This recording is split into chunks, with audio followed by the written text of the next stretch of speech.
जय हिंद, वंदे मातरम। दोस्तों, स्वागत है आपका साधना शिक्षा एजुकेशन प्लेटफॉर्म पर। मेरा नाम पवन कुमार। माय डियर फ्रेंड्स, पिछली क्लास में अपन ने उपराष्ट्रपति के बारे में देखा था। आज की क्लास में अपन केंद्रीय मंत्रिपरिषद के बारे में देखेंगे, जहां से कि एग्जाम में क्वेश्चन भर भर के आते हैं। ठीक है फ्रेंड्स, तो आज का टॉपिक है केंद्रीय मंत्रिपरिषद, union council of ministers. My dear friends, कई बार सीटेट के एग्जाम में भी इस तरह का क्वेश्चन आया कि फर्स्ट लोकसभा का गठन कब हुआ था। तो आप लोगों को पता है या नहीं पता हो तो मैं बता देता हूँ। फर्स्ट लोकसभा का गठन 17 अप्रैल 1952 को हुआ था।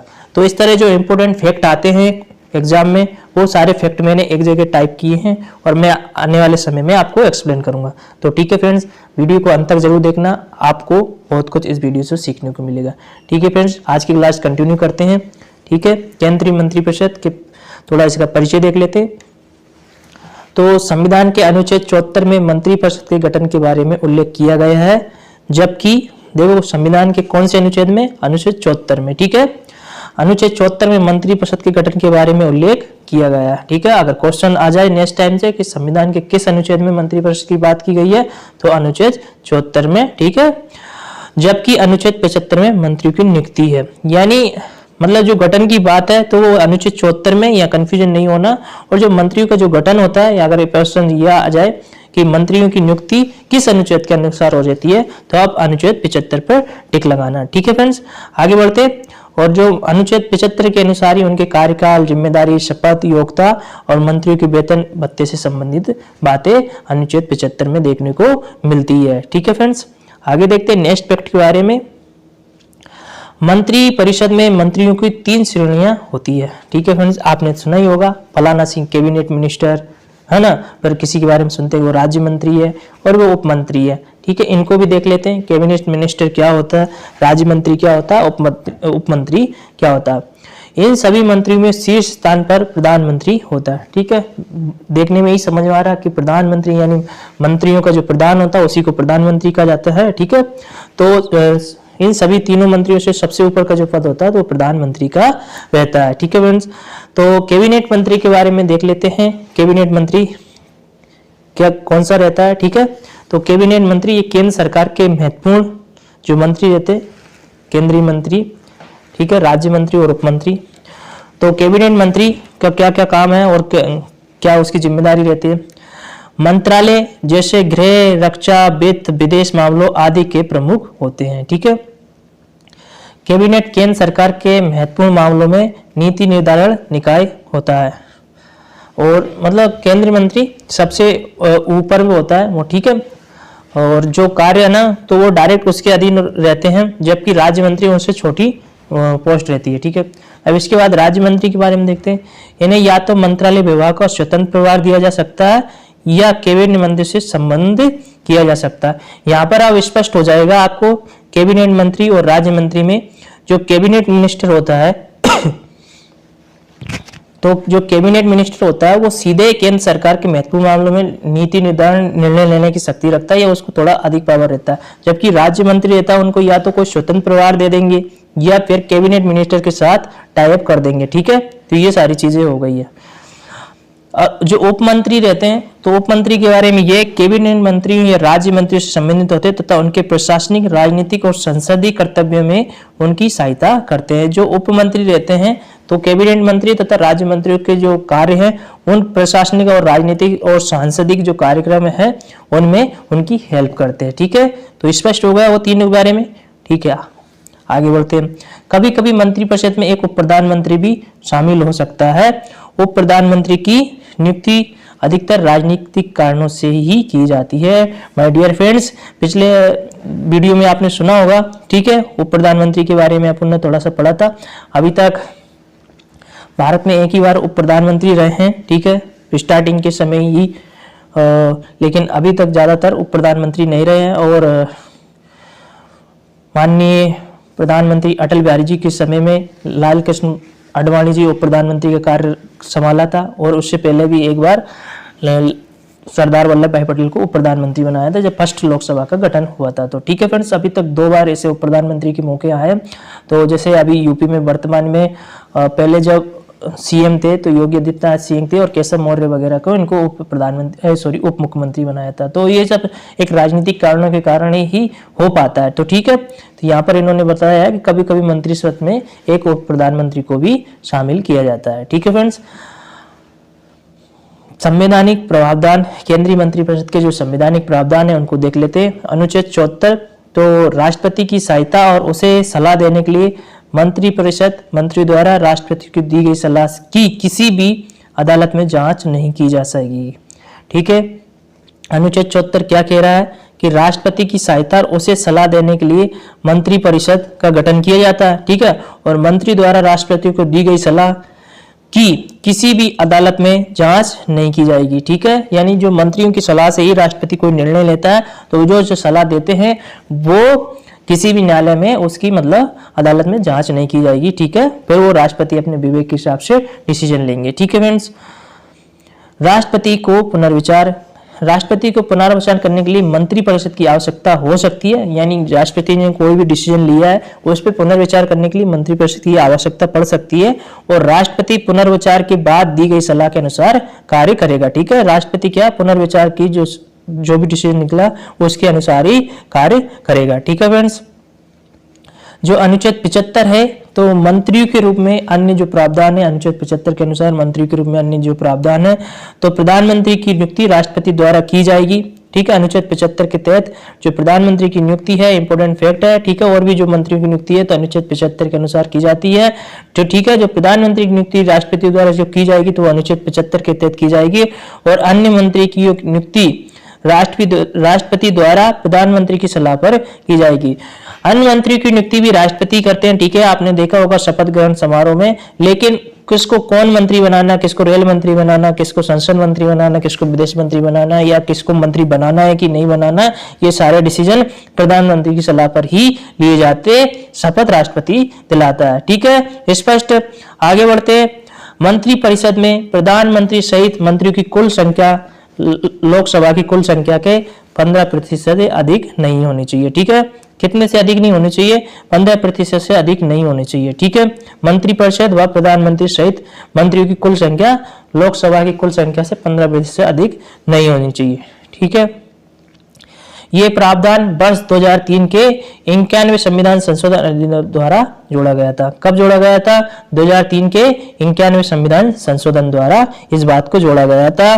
ठीक है, मंत्री के लिए जरूरी है कि वे संसद के सदस्य हो। यदि संबंधित व्यक्ति संसद की सदस्यता के बिना मंत्री बनता है तो उसे 6 महीने के भीतर संसद का सदस्य होना पड़ेगा। ऐसा न होने की स्थिति में उसे अपना मंत्री पद छोड़ना पड़ेगा। माय डियर फ्रेंड्स, स्पष्ट है, आप लोग समझे होंगे कि मंत्री बनने के लिए उसको लोकसभा का सदस्य होना जरूरी है, और यदि वो लोकसभा का सदस्य नहीं है तो उसको 6 महीने में इलेक्शन जीतना होगा और लोकसभा का सदस्य बनना पड़ेगा अपने मंत्री पद को बरकरार रखने के लिए। देखा होगा आपने कई बार किसी की लोकप्रियता अधिक होने के कारण उसको कैबिनेट मिनिस्टर बना दिया जाता है, भले ही वो लोकसभा का सदस्य नहीं होता, तो फिर क्या उसको इलेक्शन लड़ाया जाता है और फिर वो लोकसभा सदस्य बनने योग्य बनता है, फिर वो कंटिन्यू मंत्री पद पर रहता है। ठीक है, स्पष्ट। अनुच्छेद 77 क्या कहता है? अनुच्छेद 77 भारत सरकार के कार्यों का संचालन। अनुच्छेद 77 के अनुसार भारत सरकार के कार्यों का संचालन रहता है। तो जो राष्ट्रपति है भारत सरकार के व्यवसाय को अधिक सुविधाजनक और मंत्रियों के बीच उक्त व्यवसाय के आवंटन के लिए नियम बनाएगा। ठीक है, किसके अनुसार? अनुच्छेद 77 के तहत। फिर अनुच्छेद 78 आर्टिकल 78। ठीक है, आर्टिकल 78 क्या कहता है? इसमें प्रधानमंत्री के कर्तव्य क्या क्या है इसके बारे में बात करता है अनुच्छेद 78। ठीक है, मंत्री परिषद द्वारा लिए गए संघ के प्रशासन और कानून के प्रस्तावों से संबंधित सभी निर्णयों को राष्ट्रपति को सूचित करना होगा। ठीक है, फिर अनुच्छेद 88 देखते हैं, इंपॉर्टेंट है ये भी। अनुच्छेद 88 में क्या कौन सी बातें होती है? सदनों के संबंध में मंत्रियों के अधिकार। सदनों के संबंध में मंत्रियों को कौन कौन से अधिकार प्राप्त है? तो प्रत्येक मंत्री को किसी भी सदन की सदस्य नामित किया जा सकता है कि कार्यवाही में बोलने तथा भाग लेने का अधिकार होगा। यानी अनुच्छेद 88 के तहत सदनों के संबंध मंत्रियों को किसी भी सदन में बोलने का अधिकार होगा। ठीक है, मंत्रियों के उत्तरदायित्व, मंत्रियों के कौन कौन से उत्तरदायित्व रहते हैं? तो इनको दो भागों में बांटेंगे, सामूहिक उत्तरदायित्व, ठीक है। तो पहला सामूहिक उत्तरदायित्व भी देख लेते हैं, ठीक है। समाज के प्रति इनकी क्या जिम्मेदारी रहती है, ठीक है, सामूहिक उत्तरदायित्व, ठीक है, पहला है। तो अनुच्छेद 75 में स्पष्ट रूप से कहा गया है कि मंत्रिपरिषद सामूहिक रूप से लोकसभा के प्रति उत्तरदायी है। इसका तात्पर्य यह है कि सभी मंत्री अपने सभी भूल और कार्यों के लिए लोकसभा के प्रति संयुक्त रूप से जिम्मेदार है। ऐसे नहीं है कि मंत्रिपरिषद ने या कोई गलती की तो वही सारा ठीकरा एक ही मंत्री के ऊपर फोड़ दिया। सामूहिक रूप से इनकी जिम्मेदारी है कार्य को सही से चलाने के लिए, ठीक है फ्रेंड्स। फिर व्यक्तिगत उत्तरदायित्व, वही इंडिविजुअली क्या रिस्पॉन्सिबिलिटी है इनकी। तो अनुच्छेद 75 में व्यक्तिगत उत्तरदायित्व का सिद्धांत भी शामिल है। इसमें कहा गया कि मंत्री राष्ट्रपति के प्रसाद पर्यंत पद धारण करते हैं, जिसका अर्थ है कि राष्ट्रपति किसी मंत्री को ऐसे समय भी हटा सकता है जब मंत्रिपरिषद को लोकसभा का विश्वास प्राप्त हो। यानी जो मंत्री है तो राष्ट्रपति के प्रसाद पर्यंत रहता है। अगर राष्ट्रपति चाहे तो भले ही वो लोकसभा का विश्वास मत प्राप्त किया हुआ है, लेकिन राष्ट्रपति चाहे तो उसको हटा सकता है। देखो, हालांकि राष्ट्रपति किसी भी मंत्री को प्रधानमंत्री की सलाह पर ही हटाता है। ये बात सही है, प्रधानमंत्री की सलाह से ही सब काम होता है। आप लोग देख रहे हैं आजकल प्रधानमंत्री का कितना बोलबाला है, तो आप समझ सकते हैं कि सब कुछ प्रधानमंत्री की सलाह पर ही होता है, ठीक है फ्रेंड्स। राज्यों में मंत्रिपरिषद किस तरह रहेगी।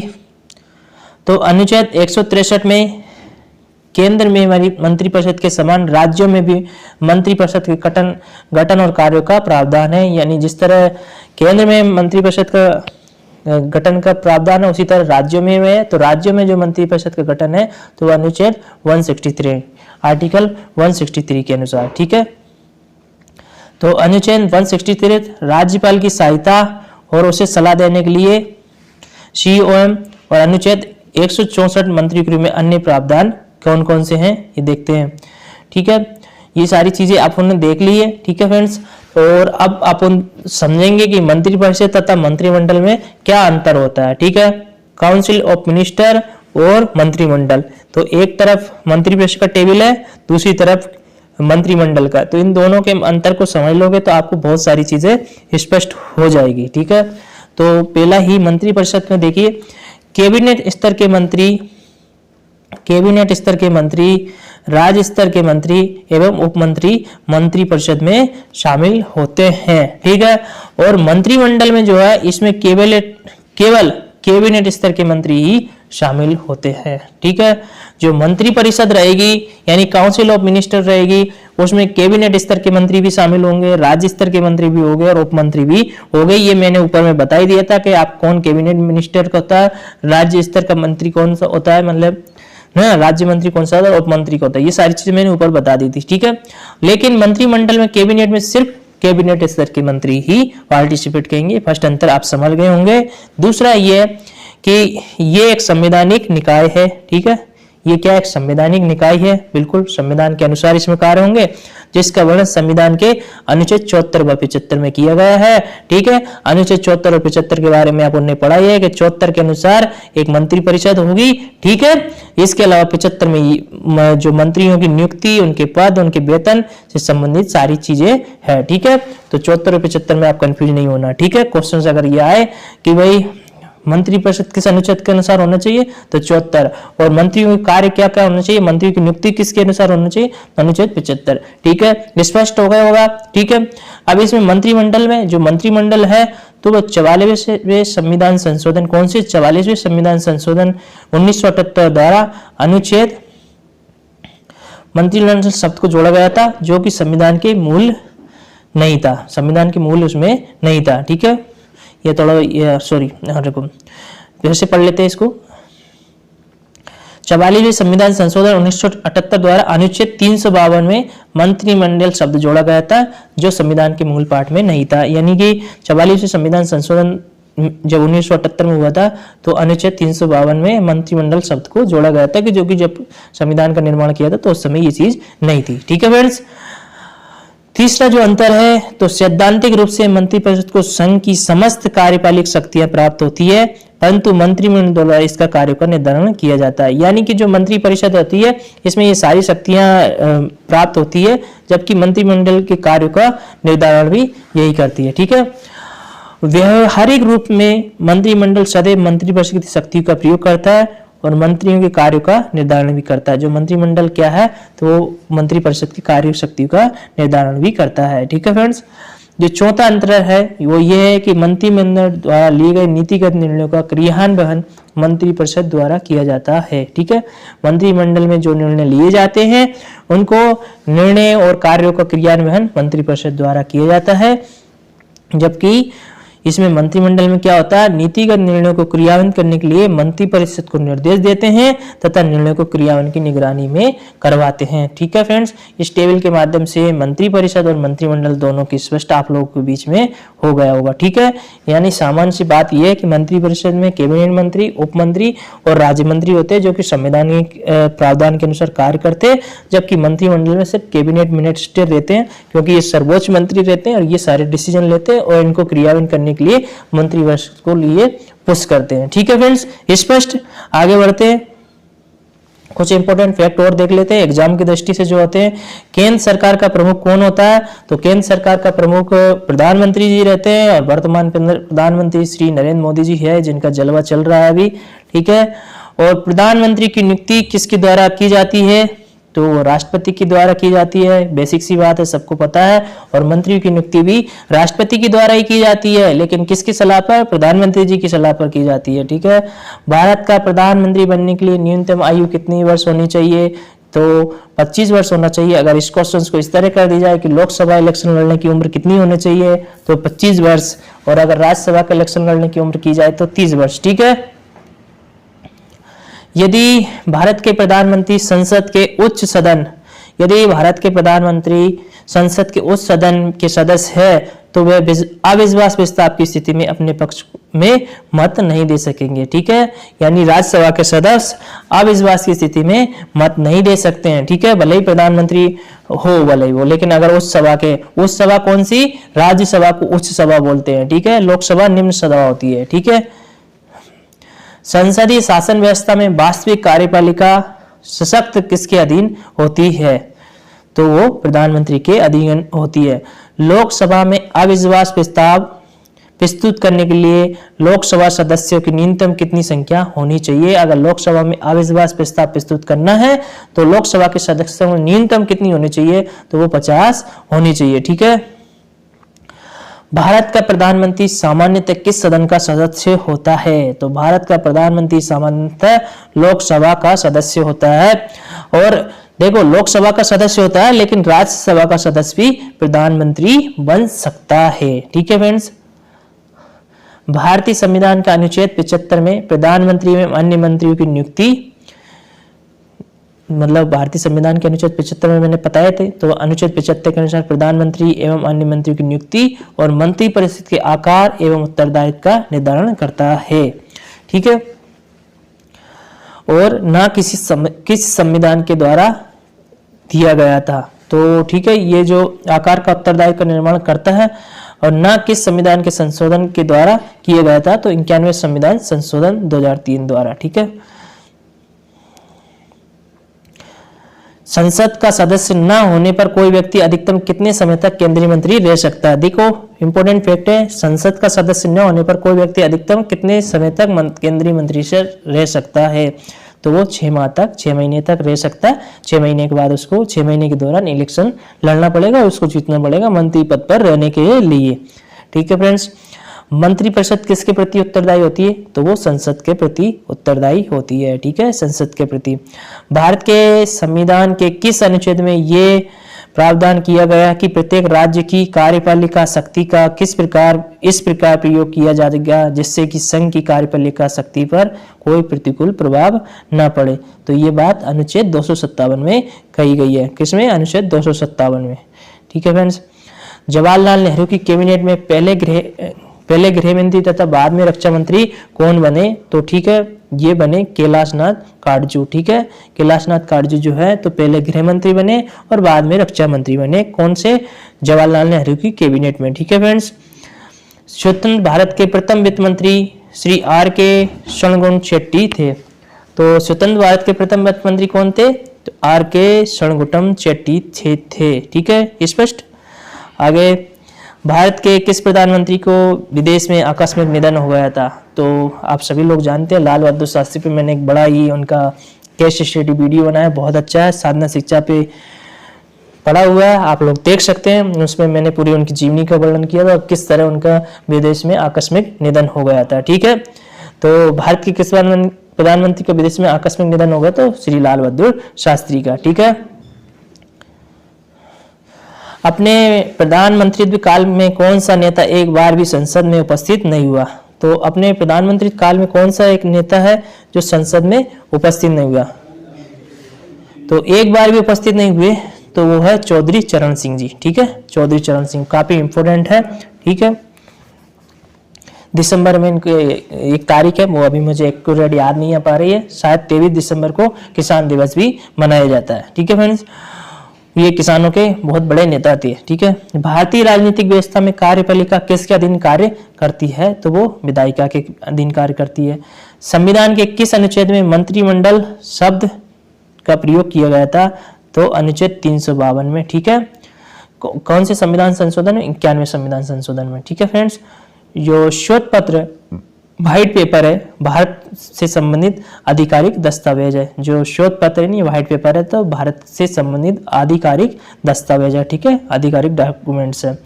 संघीय मंत्रिमंडल का पुनर्गठन किसके प्रतिवेदन पर आधारित होता? तो संघीय मंत्रिमंडल का पुनर्गठन किसके प्रतिवेदन पर आधारित था? तो गोपाल स्वामी आयंगर के अनुसार। तो ठीक है फ्रेंड्स, आप लोगों को ये क्लास अच्छी लगी होगी और समझ में भी आई होगी। इसी तरह डेली नए नए कंटेंट के साथ नए टॉपिक जो एग्जाम की दृष्टि में आते हैं, मतलब एग्जाम में आते हैं, उन क्वेश्चंस को यहाँ पर मैं कराता हूँ। और जो इंपोर्टेंट फैक्ट है, और ये माय डियर फ्रेंड्स, ये फैक्ट कोई ऐसे वैसे नहीं यहाँ वहां से जुगाड़ किए नहीं हूँ, बिल्कुल एनसीईआरटी की किताब से मिल रहा है, बिल्कुल एनसीईआरटी का सार संग्रह, जो कि मोर इंपोर्टेंट जो मुझे लगता है वो टाइपिंग करके आप लोगों को बीच में प्रस्तुत करता हूँ और उसको एक्सप्लेन भी करता हूँ। और ये जो नोट्स है तो वो मेरे टेलीग्राम चैनल पे बिल्कुल फ्री ऑफ कॉस्ट मिल जाएंगे, आप लोग ज्वाइन कर लेना। ठीक है, डिस्क्रिप्शन में उसका लिंक भी दे रखा है, और आप डायरेक्ट भी सर्च कर सकते हो टेलीग्राम पे जाकर साधना शिक्षा। तो साधना शिक्षा के नाम से टेलीग्राम चैनल है अपना। ठीक है, वहां से ज्वाइन कर सकते हैं, और वीडियो के लिए आप साधना शिक्षा को सब्सक्राइब कर सकते हैं और अपने फ्रेंड्स लोगों को शेयर कर सकते हैं। ठीक है फ्रेंड्स, वीडियो कैसा लगा कमेंट करके जरूर बताना। ठीक है, आपका कमेंट्स हमें मोटिवेशनल प्रदान करता है। मिलते हैं नेक्स्ट वीडियो में, तब तक के लिए जय हिंद, जय भारत।